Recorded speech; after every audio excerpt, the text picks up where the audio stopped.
I'll tell you, it's so interesting. You may have noticed I was gone last weekend. What? Really? Some of you that weren't here either are going like, oh, good, I got my excuse. I get a freebie. But I was gone last weekend. I had to go to Palm Springs. I know. Thank you. Thank you for your sympathy. It's just what I do in service to a greater good, And I went to a whole lot of things going on, but one of the things I got to do was to go to another CSL, Center for Spiritual Living, which is a very rare experience because I got this gig on Sunday. So to actually get to go and do that is kind of fascinating. Lovely church, wonderful church, and really well choreographed, and this 8-piece band and all kinds of wonderful things. But I'll tell you, the thing that I missed is the heart of this community. Yeah.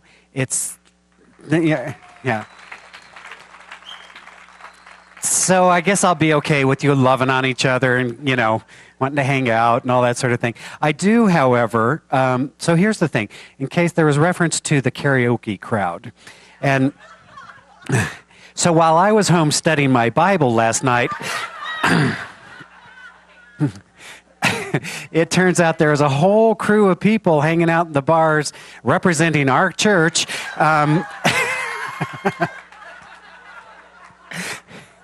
And I heard one of the questions like, you guys are from a church? And so if you're new here today, just hang on. It's a whole, next month, gay bingo. All right.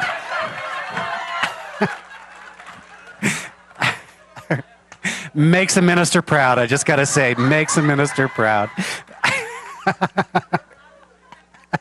Very rowdy today. Lots of caffeine going on. So anyways, but here's the thing. Here's what you should know. And this is why you don't post everything on Facebook. Because your minister may be looking, So I'm kind of looking around, seeing some bleary eyes and going, okay, I get it. I know. Speaking of bleary eyes, today we're going to have our town hall meeting, and that's about transparency and just sharing what's going on. But I just want to dispel a rumor. When you come in, you smell this sagey aroma in my office, which is actually sage. I decided I would smudge last night. And I swim a lot, and so my eyes get chlorine in them, and they get kind of bloodshot.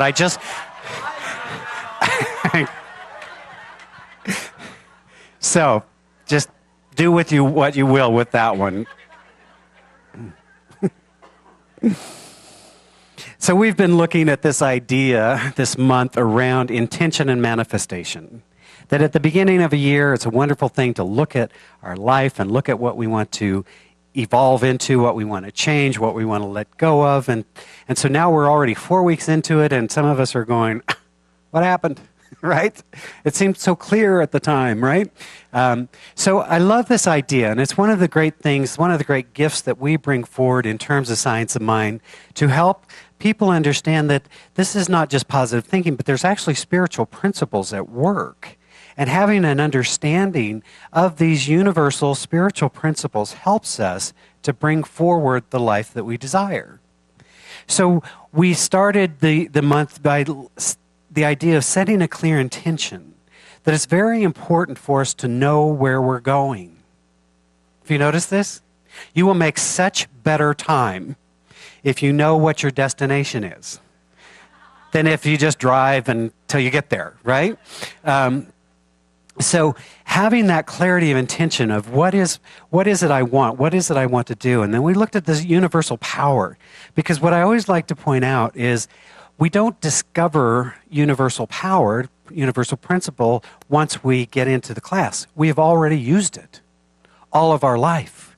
It is a condition of being human, that we are, as we say every Sunday, we are spiritual beings having a human experience. We're using spiritual principles, whether we're conscious of those or not. And so in our consciousness, realizing that there is indeed an intelligence at work, we might want to be more conscious of the use thereof, right? So I was sharing earlier that my great invention, my great contribution to this world of invention would be to have this nice little on-off switch for the universe. So that when I want to go into my mindlessness, and I want to whine and complain and to declare how ain't it awful and just be in a general state of pissosity, look it up,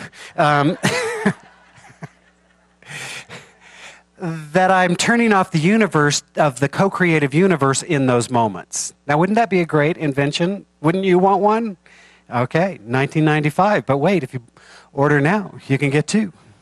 But unfortunately, said invention has not yet been created, and so we're dealing with the universe that works on our consciousness all of the time. Jesus said to us, pray without ceasing. But more accurately, he would have done well to say to us, you're always praying without ceasing. You are always in communion with the divine intelligence. And so if that is so, the practice, the work, is about deepening in that awareness and being more conscious of what we are putting into the field of possibility. Because the field of possibility is impersonal. It will bring back to us that which we speak into existence. Job said it best when he said, that which I feared the most has come upon me. Have you ever had that experience? Oh, boy, you visualized and you created and you were like really into it with emotion and everything, the life you didn't want. And then acted shocked when it showed up. Right? Yeah. So I always like to say worry is not preparation.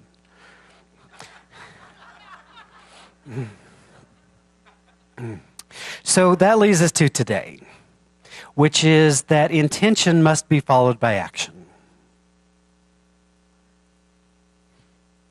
Okay, let's go. We're done? Yeah, I know. I know it's tempting to want to ohm all of it into being, to sit on our Zafu cushion and be highly enlightened and just allow the universe to come forward and fulfill our every wish and desire. But, you know, that was Aladdin and the lamp. This is a little different program, which says that once we set the intention, we have to move into action. You know, one of the things that I had a great teacher in my life, and that was my horse. And she taught me the power of intention. Because one of the things, if you ever get the opportunity, some of you have done this, but if you ever get the opportunity to train a horse, you ought to, I think. Because one of the things you begin to discover is there is a mind field of connection. How many horse people in the group? You know what I'm talking about. The rest of you are just going to have to listen in. There is a connection that happens between a person and their horse that is spiritual in nature. And so what I began to realize as I began to learn to train this horse, there's this process that they call linking up. And you can literally, once you connect, I could literally walk with Josie through my field and she would follow right here. And we'd go this way and she'd follow. No lead, no nothing. Just, we were connected. And so when we're working and lunging and that sort of thing, I'd go left, go right, you know, and she would respond to the clarity of my thought. She would also respond to the confusion of my thought and wouldn't do what I wanted to do, which I was tempted to say, stupid horse. As I became more aware, I realized the problem here is me. Sort of like a universal thing. Have you noticed that, right? That the clarity of my thought led to clarity of action. The unclarity of thought led to confusion. So I realized that when I was training, I needed to be clear. Very clear intention. And then it was very easy. Turns out this universe in which we live operates the same way. But that's not enough. You see, in James, I was studying my Bible last night while you were partying like rock stars, and I came across a wonderful passage, James 2:17, if you'd like to open your Bible to that page. No? No one? Okay. when it says to us, in case you didn't bring your Bible this morning, it says to us, faith by itself, if it is not accompanied by action, is dead. We often hear it as faith without works is dead. In other words, unless we are putting into action our faith, we're just simply hanging out in possibility. Now, possibility is a wonderful place to hang out, but it won't bring into our life the results that we seek. A mentor of mine used to say, if what you say you believe does not result in action, you probably don't really believe it. Getting too close to home? Right? Sometimes we say, oh, I believe in a universal intelligence. I believe we're meant to be abundant beings. I believe this. I believe that. I believe that I am supported by the universe in all moments, every moment of every time. Does my action reflect my belief? And then I say, then, yes, I believe, but heal thou my unbelief, right? Those areas which aren't quite 100%. Because we want to move our belief into action, our faith into action to bring forth this greater reality. I've spoken about this on a number of occasions. I'm kind of chatty today, so I'll just chat for a moment. So I had this revelation the other day. I needed to look up something. I was filling out some forms, and I needed to look up when I started here. And it was March 1st of 2010. I know. 5 years, going into my 6th year. Gosh, how time flies when you're having a good time, huh? So I know I've spoken about this idea before. Forgive me. But I love this idea. It comes from a course that I used to teach called On Course. And it was really about creating the life you want, which is like all the courses we teach, basically, right? But the basic premise of this course said there's 2 cycles. There's a cycle called the cycle of completion, and there's another cycle some of us may be familiar with called the cycle of incompletion. And we've all had the experience of both. We set an intention for ourselves, we held a vision, we went into action, and at some point there was a completion. The idea became form. Now, it may be as simple as baking a cake. You said, I have an idea, I'll bake a cake. And you did action, and lo and behold, the oven opened and there was a cake. That's a miracle. Thank you, God.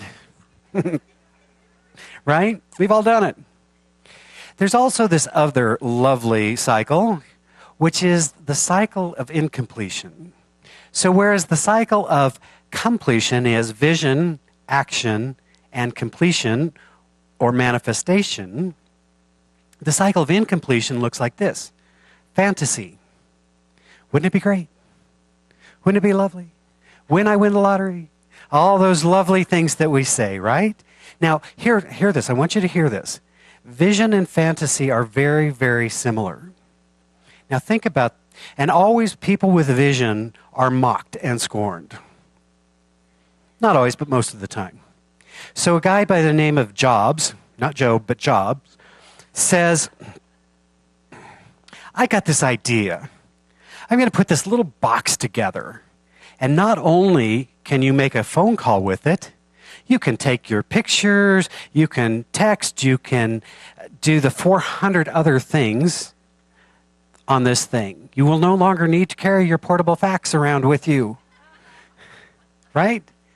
Because I had this idea, and people went, yeah, right. And yet, all of us, not all of us, but many of us are walking around with this little indispensable device in our pocket that heaven forbid we ever forget it or lose it, right? How will I check my Facebook? What if I have to wait till I get home? Oh my God, that would be horrible, right? What if somebody's trying to text me right now with some amazingly important thing, right? It's like, oh, that was an idea and people scoffed. But again, it's common reality. Sharing that, I was having this conversation with a younger person trying to explain the concept of a word processor. Some of us of a certain age remember the phase between typewriter and computer, right? Why wouldn't you just use your computer? Right? It's like saying, well, why would you have a phone with a cord attached to the wall? Why would you do that?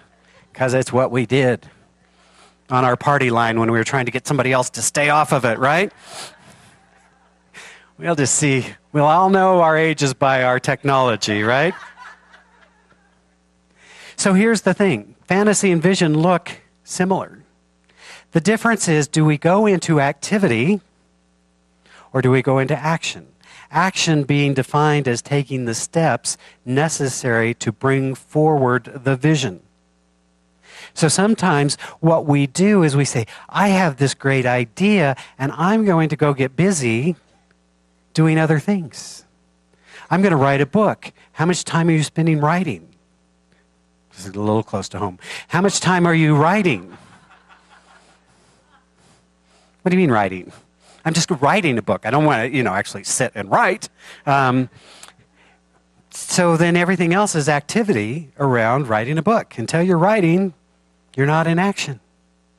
So then we say, aha, maybe I was careless enough to make an announcement in front of other people, and they come up and say, how's that book coming along? And you say, shut up. Again, maybe I'm projecting. I don't know.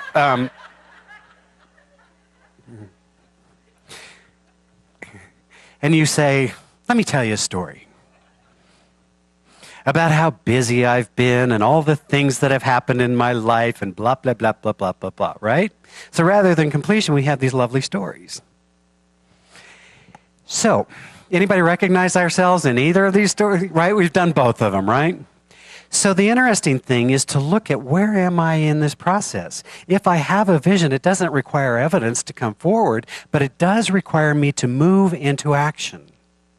So I was sharing that one of the things, though, the last few years I've discovered is it's really good for me to have a health goal, a physical goal. So, I've done a couple of half marathons, and here's the crazy idea. I'm thinking about doing one of these sprint, what are they called, sprint? Triathlons. Thinking. I'm still envisioning stage. Probably fantasy, I don't know. But, it's like I love to swim. I like to walk and run, and, I could ride a bike. I could learn that I could do this thing. But the question, and what I've learned in doing this, in running a marathon or half marathon, is that it's not enough to read a book about running a half marathon. Or even watch a video, for that matter. Or interview people that have run half marathons. Now, those all may add great information to your wealth of knowledge, but that's activity. Until you put your feet on the path, you're just in activity. So here's what I was looking at, and this is the question I'm in, is if I make this commitment, then does that put me, I know this much, that I'll have to go into action. I'll have a program of swimming and riding bikes and doing all that stuff on a regular, ongoing basis, so that when the anointed day comes, I will be an Iron Man ready to do this thing. But the question that I keep asking myself is, does that put you in action, or does that put you in activity because you're not fulfilling the larger vision? Tricky, huh? So sometimes we do these really powerful things. We say, but I was in action. Yes, but is it serving the larger vision? So I'll get back to you on this. I haven't decided yet where this is, but it's a good question. So when we are in our life creation, just realize, this is what I always like to say, is just take a look at where you are. Just be honest with yourself. Am I telling the truth, or am I telling a story? And I've got some great stories. If you ever need to borrow one, I got some great ones. Now, I have known other ministers that use their ministry as a story. So glad I'm not one of those. Right? Am I getting too close to home here? Is anybody okay? Just breathe. It's all right. We're going to get through it. No, right? So just look. Because here we are, we're already a month into this new year, and some of us are well on track for the things we set as intentions at the beginning of the year, and some of us are finding a circuitous route to get there. It's all good, if you're honest. So here's the other thing. that I would have us know that the results of our actions are determined by our intention. Okay? The results of our action are determined by our intention, not the actions themselves. So I say to you, oh my God, did you hear? This man took this knife and cut into this other man. And you go, oh my God, that is awful. That is horrible. That is gruesome. That is, disgusting. Right? Some of us may take that story and say, you know what, let me join you. Let me tell you a story about a person that I know. Because sometimes we do that. But you see, the action is actually neutral because it could be that somebody decided they're going to murder somebody with a knife. It could be also that somebody with a heart condition went to a surgeon and needed to have some process, some cutting done, right? So the action itself is not the determinant. It is the intention behind our action. And this is the question that I ask myself. The same action can hurt. The same action can heal, dependent upon the intention behind it. So the question I ask myself over and over and over is, what is my intention in this moment? You know, I was given, we'll call it a gift, I'm questioned sometimes, of being witty. It's a funny place to live in my mind. It really is. You know, people are like, oh, you're so funny. How do you do that? It's like, I don't do that. That's my reality. Whew, that's got to make you a little nervous, right? And you're getting your spiritual advice. That's the scary part, right? But the flip side of that is I have in times past had what they call a tongue on me. Ever heard that phrase? Oh. And that is not a complimentary phrase. That ability to sharp laugh or sharp attack is not, is one and the same. Part of my spiritual practice over the years is to learn to just be quiet. Not for a long time, just maybe 3 or 4 seconds. Think about this thing you are about to say, no matter how clever and funny and witty it may be. Some of you know I've not perfected that art. I spend a lot of time cleaning up around my life, I gotta say, it seemed funny at the time. What can I say? So, for me, being a spiritually aware individual doing this consciousness work is really asking myself over and over and over, what's my intention in this moment? That if everything flows from intention, how am I showing up right here, right now? Am I showing up in the midst of chaos as a presence of peace, or am I joining in? It's easy to get sucked into stuff, isn't it? I know some of you have real jobs with real people. Some of them are not enlightened. And sometimes when I'm blessed. I just hang out with you guys most of the time, and I can slap you if I need to. I mean, spiritually speaking, of course. But say, really? Is that really truth? Or is that just a fact? Right? But it's easy. Sometimes the negativity of our world, we want to get caught up in it. We go, and if we're not careful, if we're not mindful, then we join into the consciousness of the problem and not the consciousness of the solution. And so it takes great work, great discipline, I believe, to keep our minds elevated. It's important that we support ourselves with community. It's important that we celebrate with feeding our minds positive, good, uplifting things. It's important that we surround ourselves with people that support our vision as opposed to try and tear it down. Now, I know there's well-meaning people in your life, well-meaning, who may be telling you why what you want is impossible. Right? They're not evil people. They didn't wake up and say, how can I mess up your life? They're just like, now let's be practical. Right? So you know somebody said to Steve Jobs, now come on, let's be practical. Who's going to spend $500 for a phone?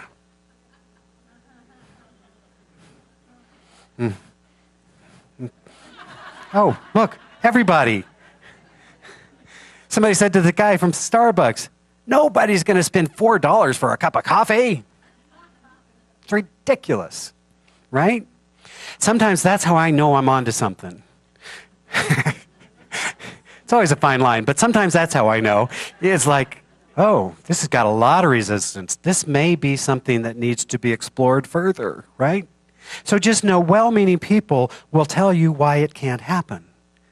Choose supportive people that will join you in your vision, that will support you in your intention, that will hold you accountable for what you say you want. It's a great gift we give to each other.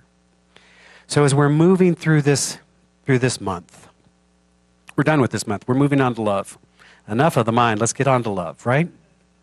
But I have these little Science of Mind cards that I picked up somewhere, and they have little quotes from Holmes. And he says, so I'd like to pull one and just see what Ernest has to say to me today. And he says to us this: when we do affirmative prayer, we do not wish, we know.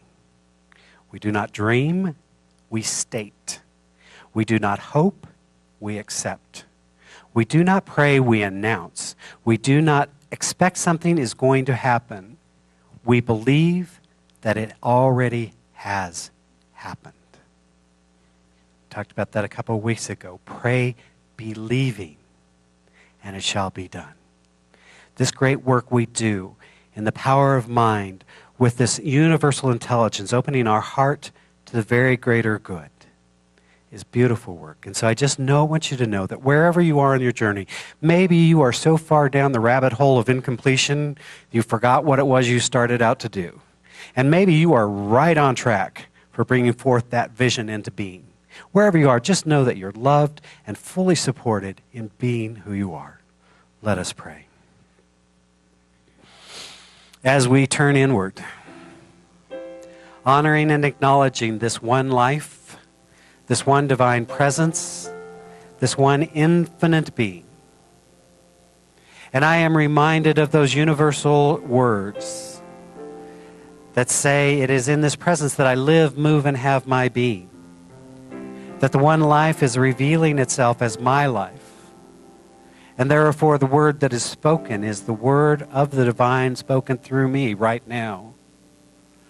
How grateful I am to stand in the awareness of the ever-present reality of pure spirit, the ever-present reality of divine love, of infinite wisdom, of perfect peace. And so we open our hearts in this moment to experience the magnitude of unconditional love. We open our minds to experience divine wisdom, spiritual insight. We open the very portal of our soul as we surrender to that which is seeking its highest expression through us and as us.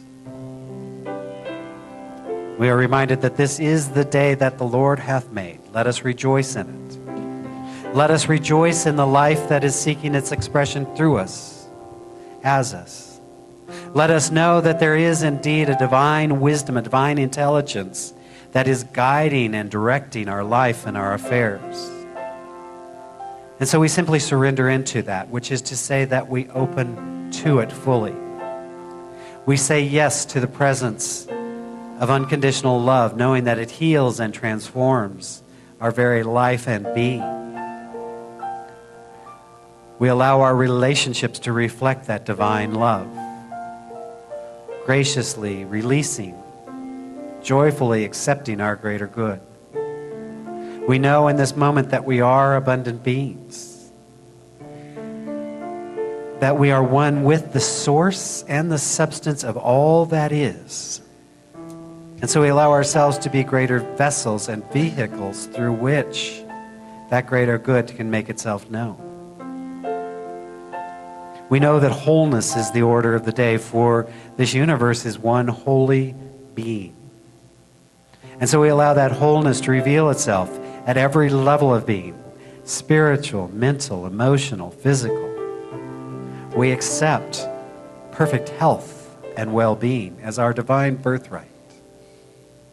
We give thanks for the many blessings in our lives.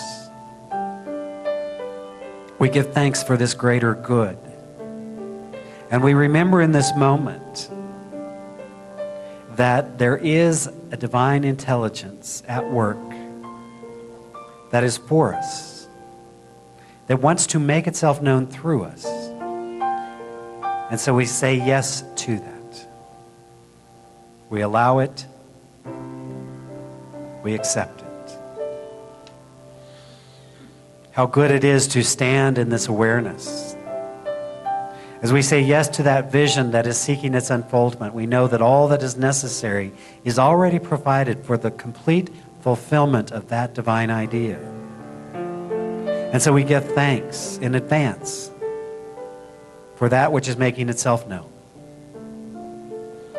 How good it is to know this truth. And because we are blessed and because we know we are blessed, it only makes sense to extend a blessing. And so we start by blessing this spiritual community that we are a part of, each co-creating a powerful community of light, of love, of joy, of truth.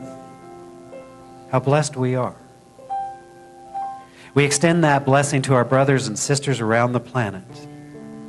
We are standing for peace. We are standing for wholeness.